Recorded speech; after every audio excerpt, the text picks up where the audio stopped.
Well, for the Hong Kong session, we will focus on the Cleantech initiative and also the potential business and technology collaboration opportunities from 3 companies. Our first speaker for today is Mr. T C Yee. TC is the General Manager of Hong Kong Electric, and TC will tell us about the very exciting Cleantech initiative available from the company. And then we have Trevor March. Actually, Trevor is a VP from Clean Power Laboratory. Clean Power Laboratory is from Adelaide, America. Trevor will tell you about the solar radiation technology and also the potential business and technology collaboration available from the company.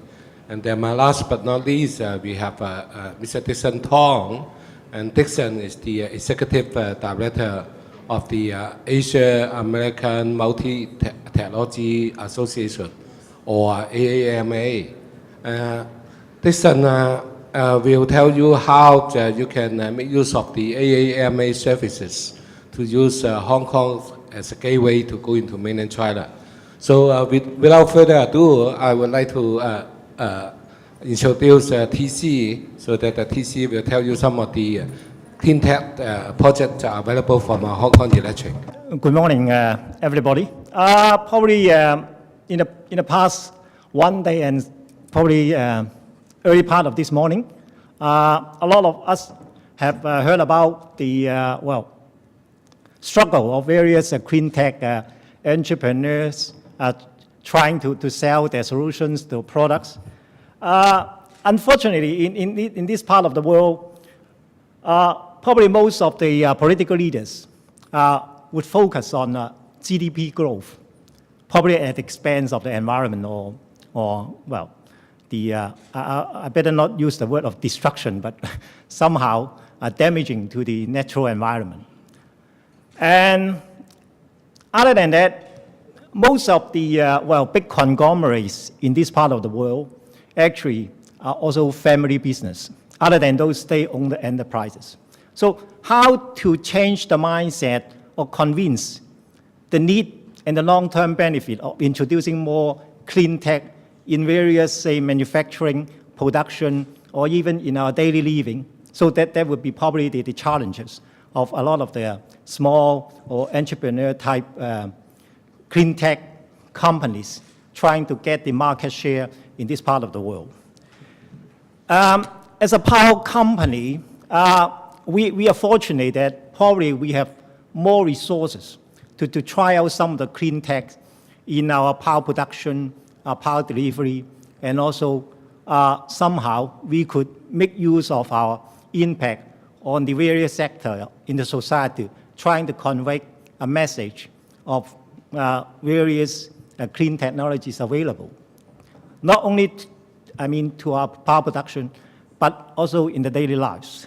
So in the next 10 minutes or so, I'm trying to share some of you, with you some of our use of clean tech.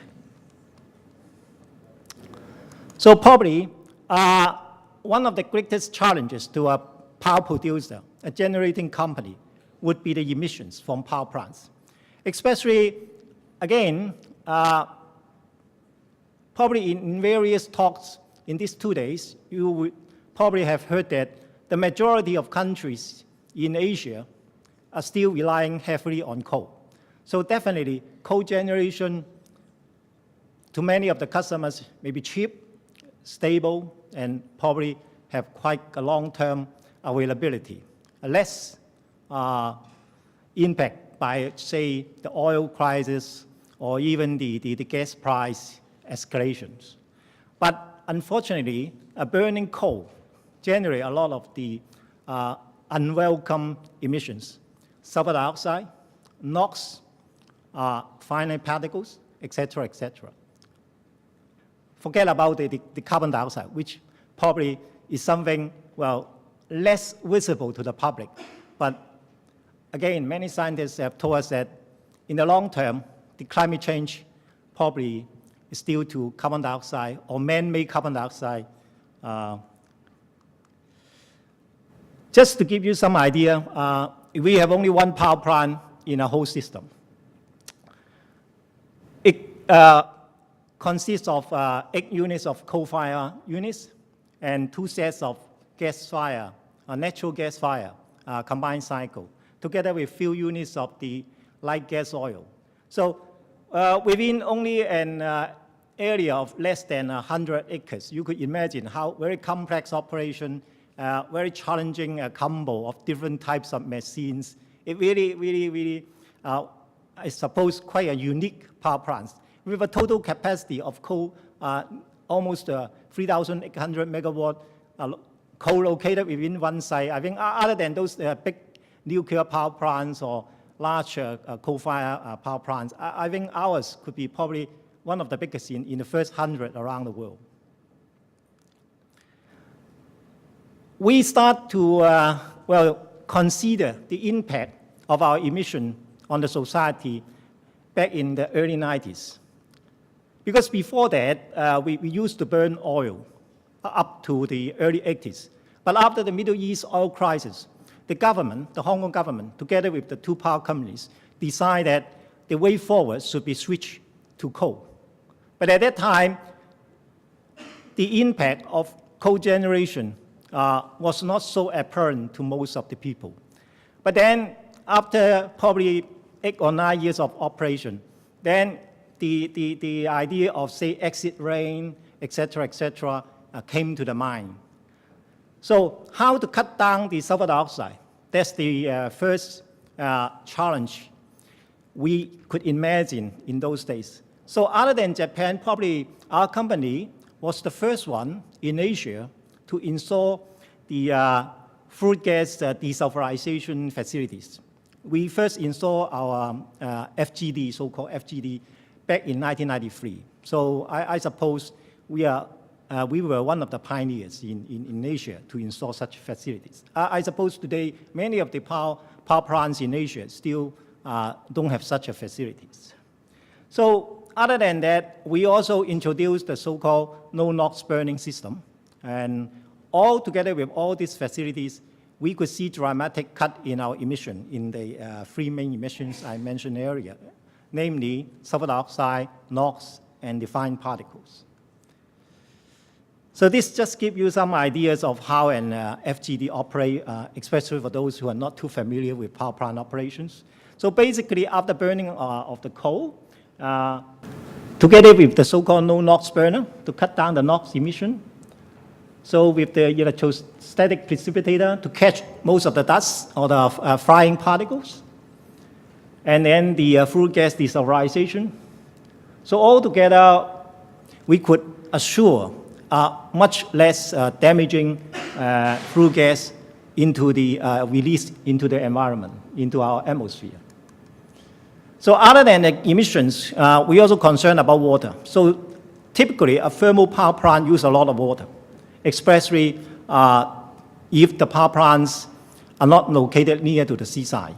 Fortunately, we are just located next to our shore. So for the cooling purpose, we could still use the seawater. But other than that, we still use a lot of the so-called fresh water or potable water. How to minimize the loss and make use of all the available sources. So back in the 1990s, we already introduced the so-called zero discharge system, make sure that we could minimize the need of fresh water as much as we could. And because the power plant covers such a big area, we also make use of very effective rainwater collection system. So this rainwater could operate together with our flue gas desulfurization plant to, reduce the reliance of fresh water. EV. Probably this should not be the role to play for a power utility. But unfortunately, because EV has been actually in the market or in the world for actually over 2 decades, but because of the suspicion and the technology development, actually there hasn't been any really breakthrough over the past 2 years. 20 years. Only back in, say, 2008 and 2009, then some of the manufacturers, car manufacturers, especially Japan and Europe, they start to look in this market seriously.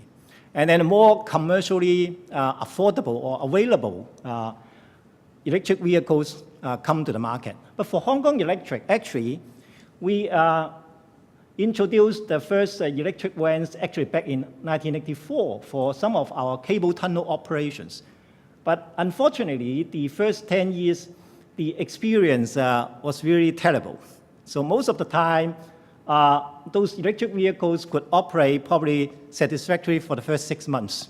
And the problems come one after the another. So only until 2009, then first we convert two of the Toyota Prius. I think most people, especially those living in North America, are familiar with this model. We convert this into a plug-in model. That means we add additional batteries so that on top of its own, then it could have a longer traveling range. And then also at the same time, we start to install the charging stations around some Hong Kong key locations like shopping malls, etc.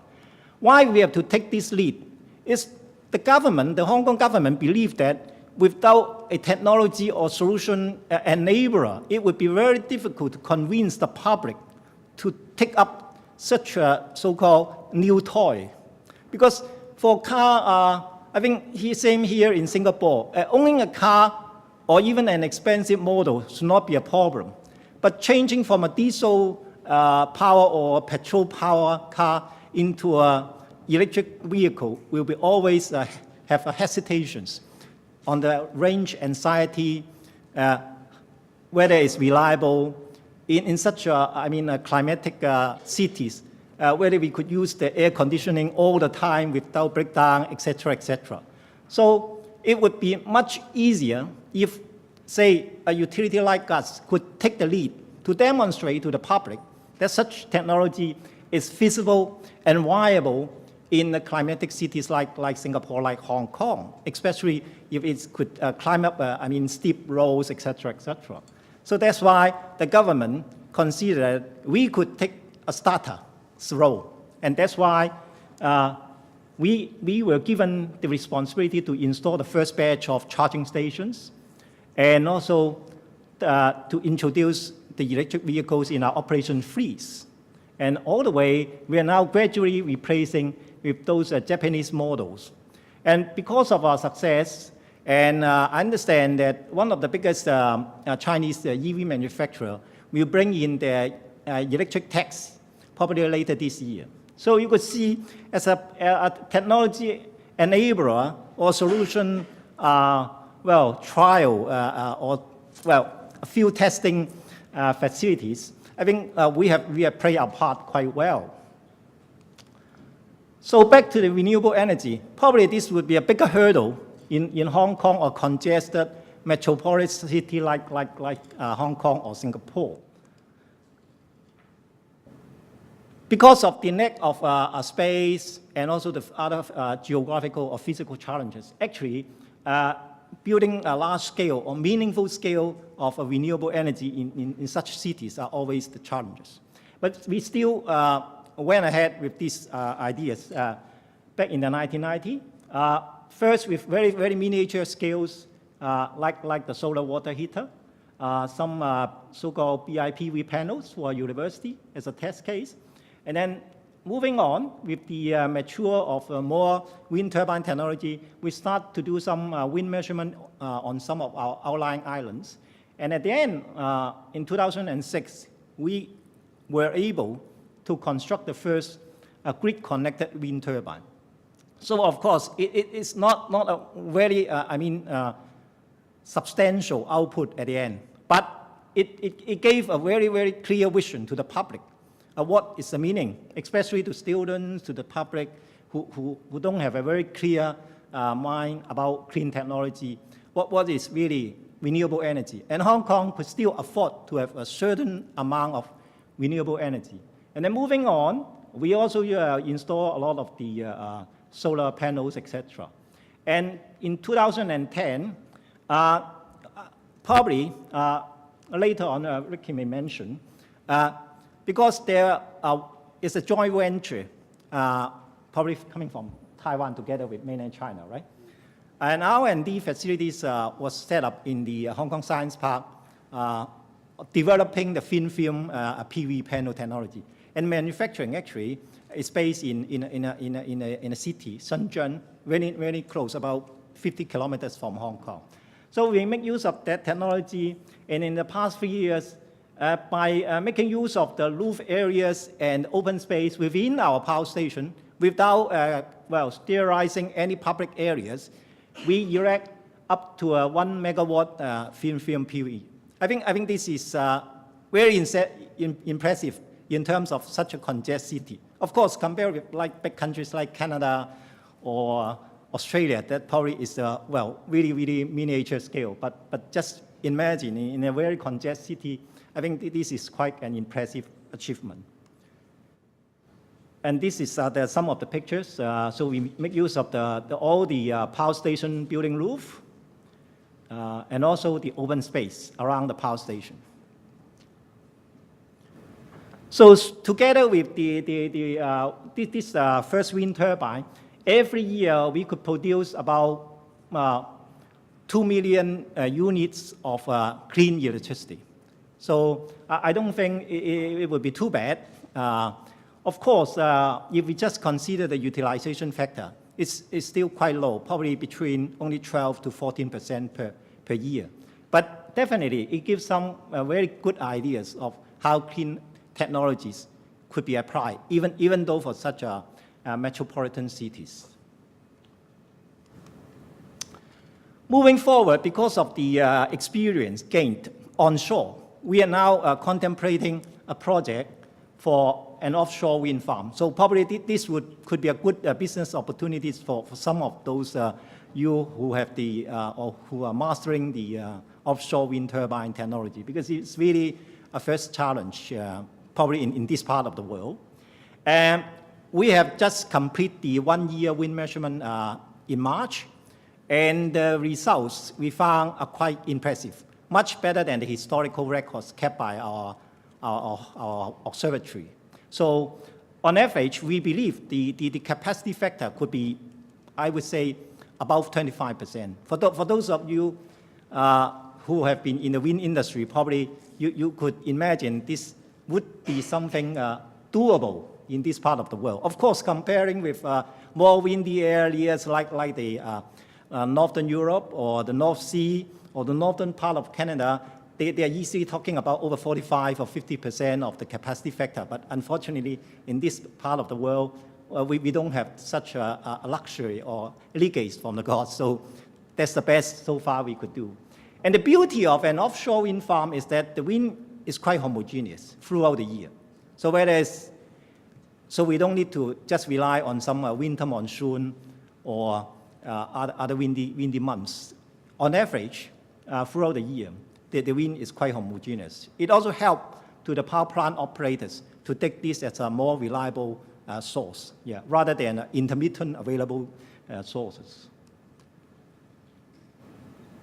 To get the public support for this, because there are still a lot of suspicions from the public and also for the commercial sector, whether the tariff or the energy price from the wind farm would be not affordable. So that's why we have established a shareholder liaison group trying to convey the message and share all the experience, whether during the measurements and from overseas, how an offshore wind farm could benefit to the energy sector. This last part, I would like to touch some of our education and outreach, because a lot of the Greentech, to those technocrats or those of us who are familiar with technologies, then maybe it would be easy to understand. But to a lot of the community sectors, whether it's general citizens or the other commercial sector, it's still something very risky, probably is something just for fun for minority. A lot of these queries and suspicions are around. So how to convince and gain more support, we believe some public education, whether for the students or for the public, are very, very important. So that's why we have set up some education programs. And actually, we have set up a so-called Clean Energy Fund to sponsor a lot of the schools, primary school, middle schools, or even university. And last year, even the kindergartens, we are trying to use this channel not only to sponsor their renewable energy projects, but hopefully could convey a better message, a clearer message, what clean tech or clean energy could be available and how human beings could manage those resources in future. And other than that, we also promote a smart power campaign. And other than the supply side, what we could do on the demand side. And these are some of the photos taken with the students and their shows or their bazaars we sponsor. And just share with you one interesting story. 2 years ago, for those of you who have visited Hong Kong, probably know that there are a lot of small fishing boats, not those ocean-going ones, and also a lot of those mariculture rafts. And even in a stationary position, they may need to turn on their diesel engine to supply a small power, like for their radar, for a small light, etc. So we sponsor about 1 million Hong Kong dollar. This is about 120,000 US dollar for about 500 small fishing boats and their mariculture rafts to install such solar panels, so that in a stationary mode, they don't need to turn on to run their diesel engine to reduce the emission and also to help them to save their energy costs in the operation. So this has attracted quite interesting and favorable response, even from the fishermen. Yeah. So as I mentioned, this is just a wrap-up. So we try to engage every part of the community and hopefully could convey a clear message to them about the value and the benefit to the human beings as a whole for our future by using more or introducing more clean energy or clean technologies. And with that, I finish my presentation. Thank you for your attention.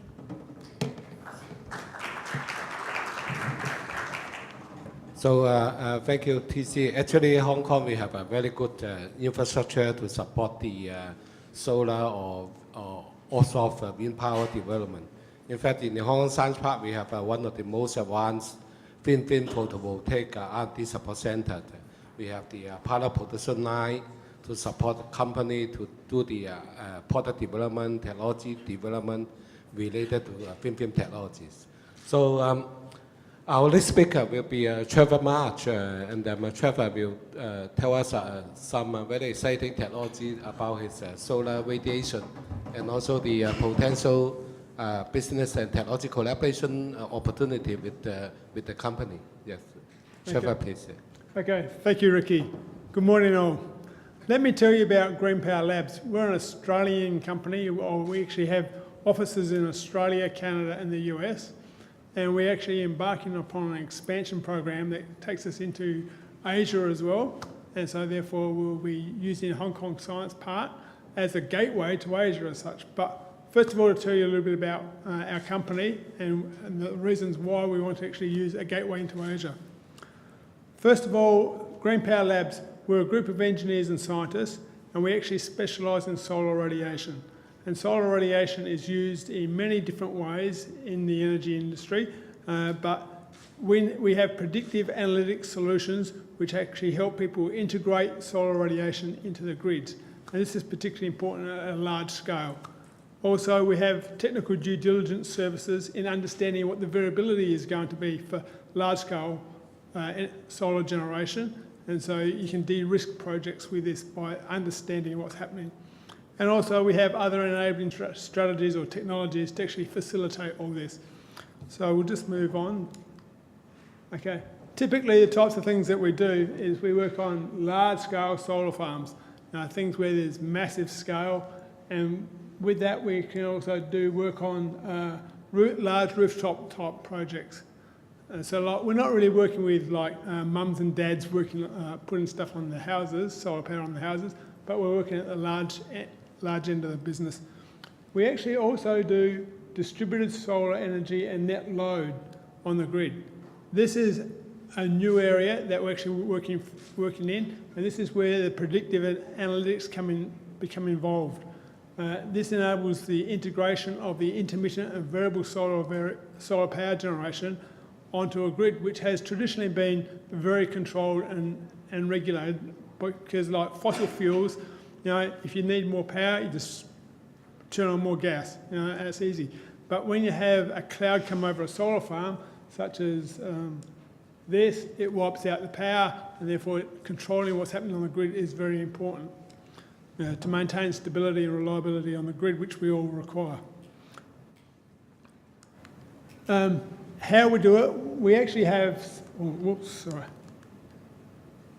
How do we do it? We have satellites where we actually monitor solar radiation from outside the Earth's atmosphere, so we understand what's going on, and that enables us, we have pictures, we can actually see how the weather is changing, and so we can actually use that and integrate that into our models. And we actually also have ground-based stations, and this is where we actually measure solar radiation at the ground level. So we're actually measuring it from above the sky and also below. And in between is the meteorological effects, which the climatology, which is the local microclimate of a particular area affects the solar radiation that's received at the ground level. With that data that we generate, we actually also then actually use that and map it, and this is some work we've done in California, this is some work in the UAE, and then this here is some work that we did for at an urban level, and this here is a campus, a university campus in Canada, Dalhousie University, where we mapped the variation in solar radiation across the whole campus. And that was particularly useful in that particular project for a capital plan that they had for introducing solar facilities across that facility. And with the resource mapping, we have like this area, you have the annual average map, then you have the monthly average maps, and so you can see the variation and you get an understanding of the variability of solar power generation in the area. All that stuff turns out to be really quite geeky, and it's quite technical in its approach, but when people finance a solar project, they want simple things to understand, and they have various different scenario models. And so we turn that variation that I've just spoken about into what we call a probability of exceedance graph. And that's this graph here, which shows like the P90 level, 90% probability level, the P50 level, and so forth. So you have all the different variations, and so if you have different models or scenario models that you want to evaluate, you can have a look at that and get the data, and so you understand how it's going to vary. That all ends up, that's a very simple analysis of it. It's a lot more complicated than that, but it actually results in bankable documentation for that particular project, which enables banks to be happy with what's going on and get behind and finance your project. So it's a necessary thing to understand to de-risk the project. Okay, once you have a large utility scale project going, you then need to be able to manage that power integration into the grid. And we have solar forecasting services for that. Okay, and this is it's a software-based thing. And here you can see the output along here, where we've actually very closely followed the power generation from the sun to what was actually happening. So the results are very good. Here we have like day-ahead forecasting, and we can do that any sort of time horizon in front. Now, all these things is what we've been doing in America and Australia and so forth. So now we want to actually bring these technologies to Asia, because the Asian energy market is developing, and so we're actually doing so. And we want to do so. Hong Kong Science Park is a good avenue or a good gateway for us to go into the Asian market. It facilitates us introductions with other people in the market, and also a presence in the area. I think my time is up, so I'll move on. So if anybody wants to ask me questions, I'm free later. Thank you. So thank you, Trevor. Our next speaker is Mr. Dickson Tong. Dickson, please.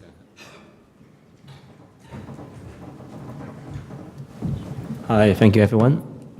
My presentation will be very quickly try to give you a big background about what is an AMA.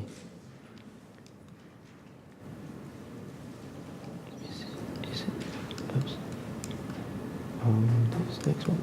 Okay. AMA is actually formed in 1979, about 33 years ago in Silicon Valley. They're the largest and the most established association. They formed it with the knowledge sharing and mentorship and networking for the Asian American Chinese in Silicon. And there are currently about 10,000 members and form different company, about 2,000. And they have come by represent American, Chinese, Indian, Korean, and also Japanese. Yeah. The platform mainly help to connect leadership and executive to have an idea and collaboration, and most important, the outcome will give you the successful venture, get into Pacific and a global network. Every year they have a major conference in Silicon Asia, annual Silicon Valley. They connect most of the high-tech company and have good speakers from around the world. And they have a monthly speaker series and a venture capital program, technology showcase. Sometimes they have a charter membership, a closed door talk. And they have a most important, they have a cradle program. They allow a startup company, they can join a network and then able to have a nurtured by the mentor and able to finally they get a good result. They have their business will be have a big success with even though listed in the market. This is a part of the sponsor. We are so happy that with Deloitte have our global support sponsorship from Asia and Silicon Valley. In Asia, they have another 4-chapter spin-off.